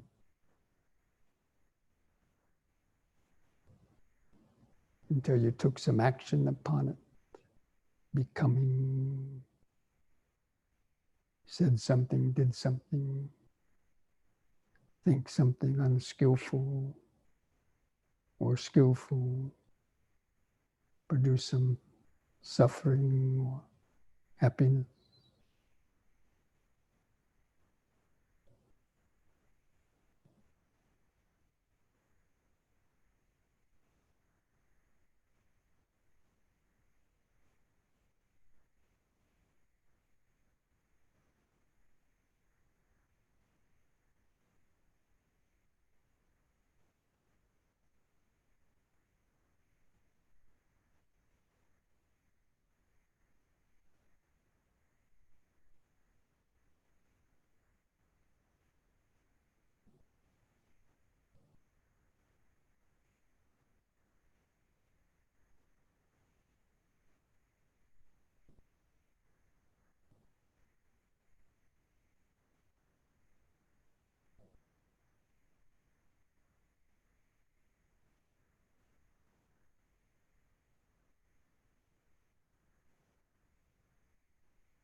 And you might reflect back to when you were very young, your whole life growing up as a baby,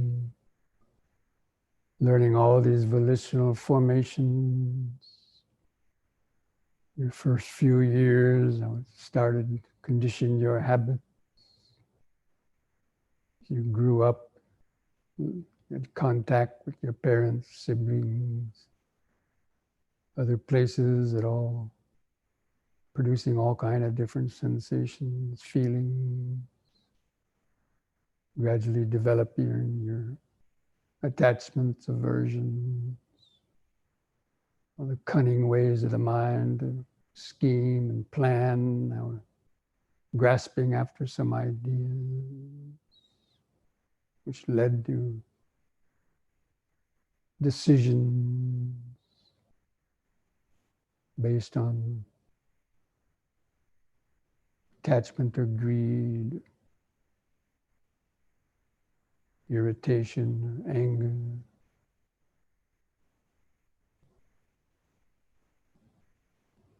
And also ignorance, the ego, I, me, mine, clinging to the concept of I, me, mine.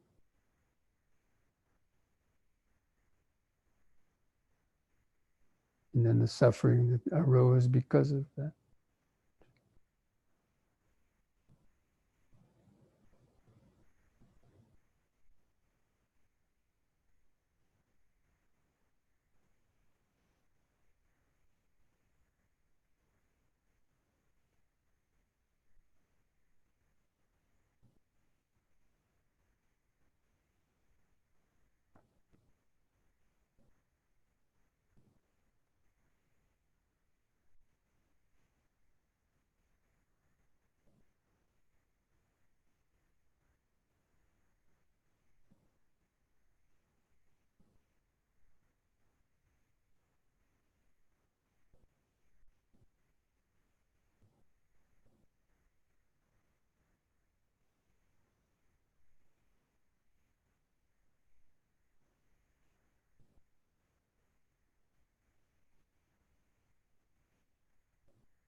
And then at the time of death, the consciousness leaves this body.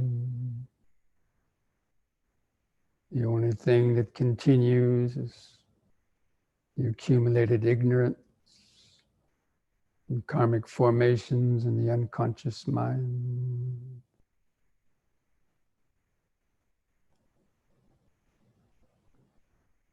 Propelling the rebirth consciousness to seek out another existence, to satisfy its karmic accumulations.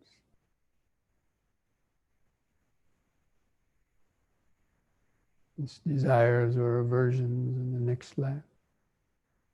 It's a very powerful energy.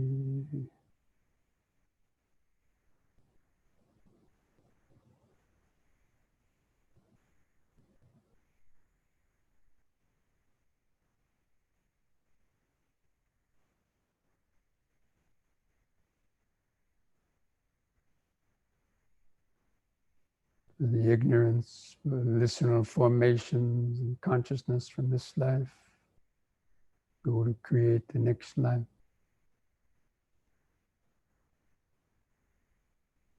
And then again, the body is born with contact with the world, more feeling than the sleeping greed and hatred or accumulated karmic memories get reawakened, starting exerting themselves over again, with more attachments, aversions, craving, grasping, more karmic action.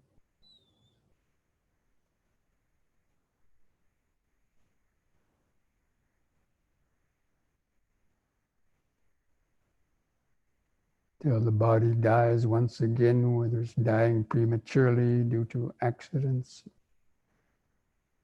other misfortunes, or reaching a ripe old age.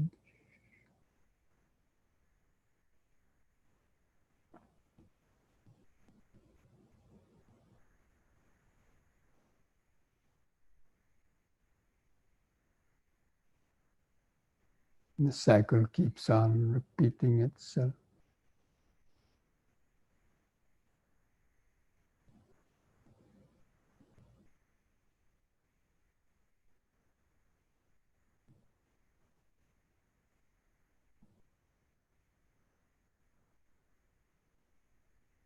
Depending on death, birth arises again.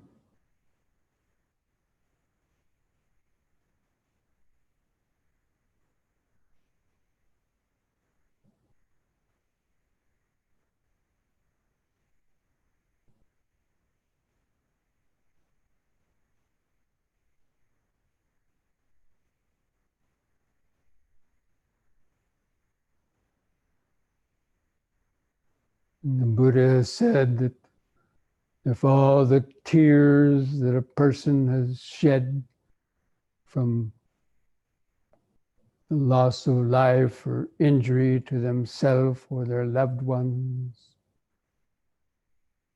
in the infinite numbers of births the mind has gone through, of all the tears shed, we're all collected, whether you're a human being or in other realms. And all those tears from the suffering, the pain and the suffering you experienced in so many different ways would fill up the four oceans.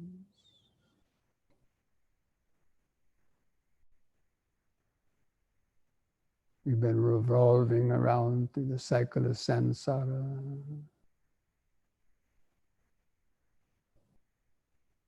Since beginningless time.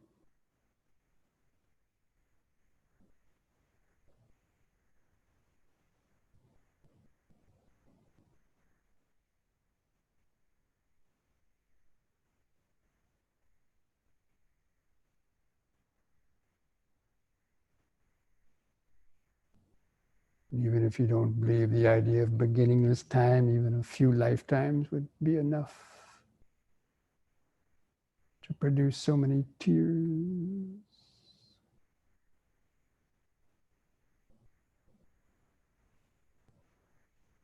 Tears from suffering, tears from even happiness.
And now, friends, to close this meditation, let's shift our attention. We're spending the last few minutes cultivating thoughts of metta towards our own body and mind, radiating that metta vibration to all other beings, suffering of samsara. So again, take some deep, slow breaths. Really fill up the lungs, breathe in a lot of fresh oxygen, hold the air in the lungs for several seconds. Just imagine that oxygenated blood being like the pure energy, pure wisdom, healing power, with present moment awareness. Holding that in the lungs several seconds or longer, and then feel the relaxing contraction of the out breath. Just imagine a deep, slow breathing, sending those oxygenated blood out to all the cells and tissues like the metta, sending metta to your own body and mind, to this body and mind, and feeling the relaxing contraction of relaxation of the out breath. Just thinking along these lines to yourself. May I be well, peaceful and wise. May I be free from the self-created pains and sufferings of body and mind.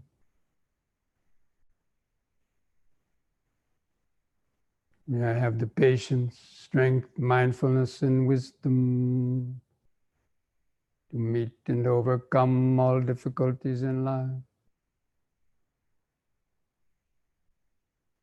May I continue to be able to deepen my understanding of the Dhamma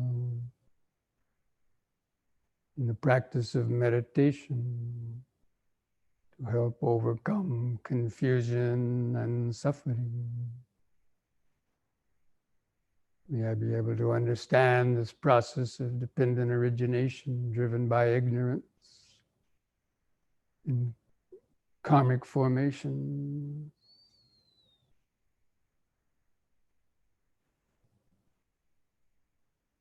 May I understand the forward order to accumulate more karmic entanglements, or the reverse order to decrease the amount of karmic entanglements that bring suffering. May I be well, peaceful, and wise.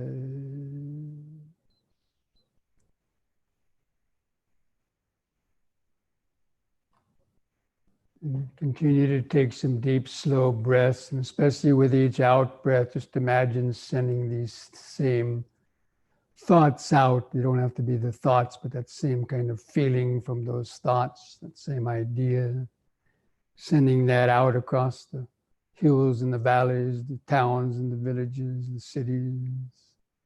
This pure love, pure wisdom, pure energy. Sending that outward, permeating, going through the minds and bodies of people, driving out the ignorance, arising wisdom.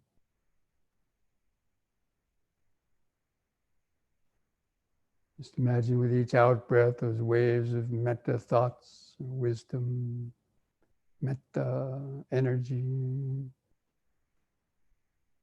going out across the whole earth, especially during this pandemic time.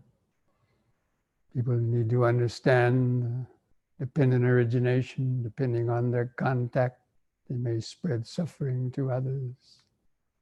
Not wanting to follow the rules, they might spread suffering inadvertently to other people. So the practice of metta is not to cause suffering to others.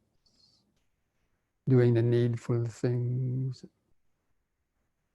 bring health to ourselves and all other beings.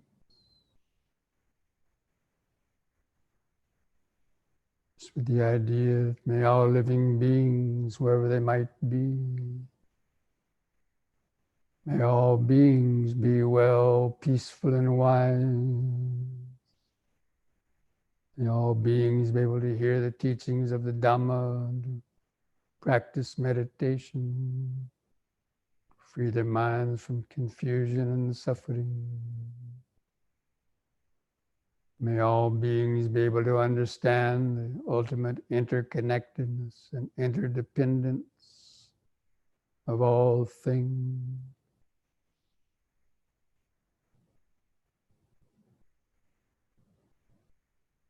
May all beings be well, peaceful, and wise. May all beings be well, peaceful, and wise. May all beings be well, peaceful, and wise. Just like a mantra reverberating throughout space. Well, peaceful, and wise.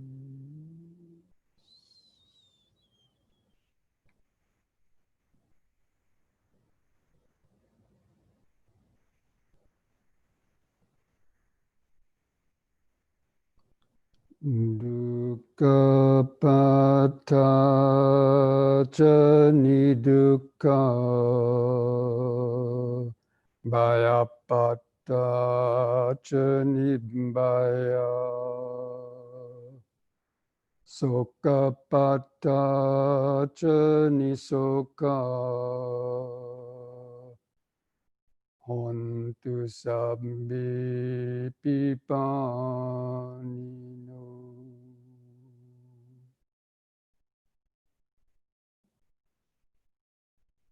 May the suffering be free from suffering. May the fear struck be free from fear. May the grieving be free from grief. In this way, may all beings live with mindfulness and wisdom. Thus spoke the Buddha, the awakened.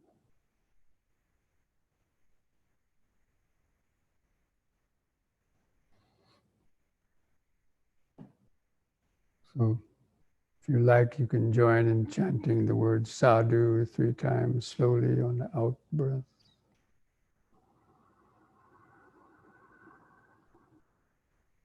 Sadhu.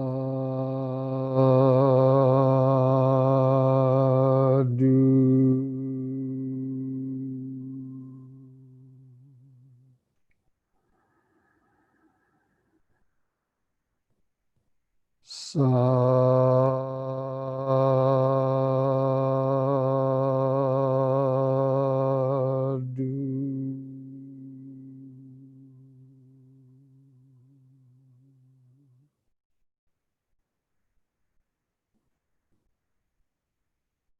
Sadhu.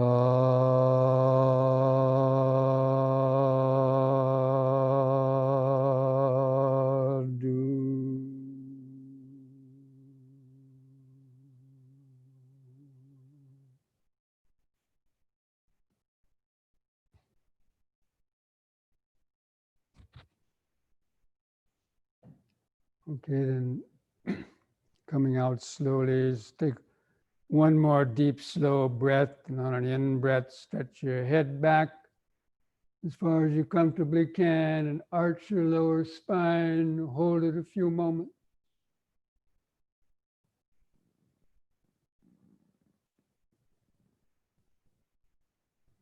And lift up the head, feel the sensations, and on the out breath, Press the chin to the top of the chest to stretch the neck vertebrae.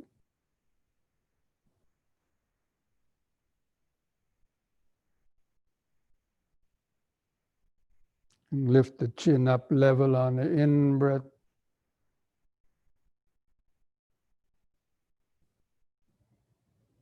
And relax on the out-breath.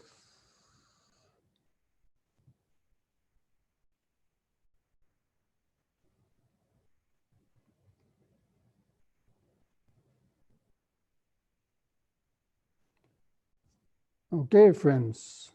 So thank you all for joining in this week. And if you want to hear about some of the suttas that the actual discourses that Buddha delivered about on the nature of samsara and the paticca samuppada, then on Wednesday evening I'll be going over some of those suttas. Those suttas will be found, most of them, in the Anguttara Nikaya, the book of the numbered. No, excuse me, I'm sorry. No, I made a mistake. The Sanyutta Nikaya, not Anguttara Nikaya. They're found in the Sanyutta Nikaya, the book of the collected discourses. And I'll be sending out a link to that where, if you like, you can you have to look through a number of suttas to find these particular ones that I'll be going over. Okay, so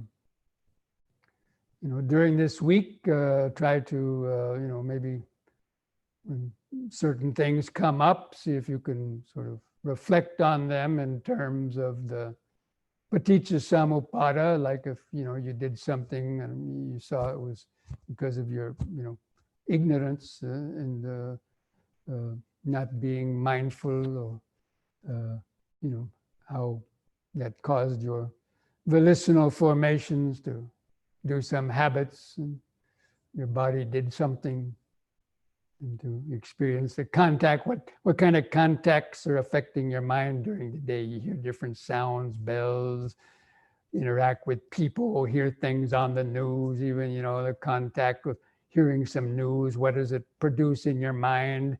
Aversion, or pleasure, or does it cause more thoughts, scheming, planning how you're going to, whatever. It's interesting to, if you train yourself to observe your thoughts and reactions, that's how you actually practicing Dhamma in daily life. As it's occurring, in the moment, in the present moment. All these, that whole paticca samuppada is occurring, throughout the day many times, and we can see that at least in a kind of a general way if we stop and reflect on it. So, okay, so I wish you all the best during the week, and next week is the 4th of July weekend here in the USA anyway, and next Sunday's talk will probably be themed around the idea of independence. So July 4th is Independence Day, but what is the deeper significance or meaning of independence from the Dhamma point of view? All right. So all the best. Namo Buddhaya. See you again. Thank you, Bhante.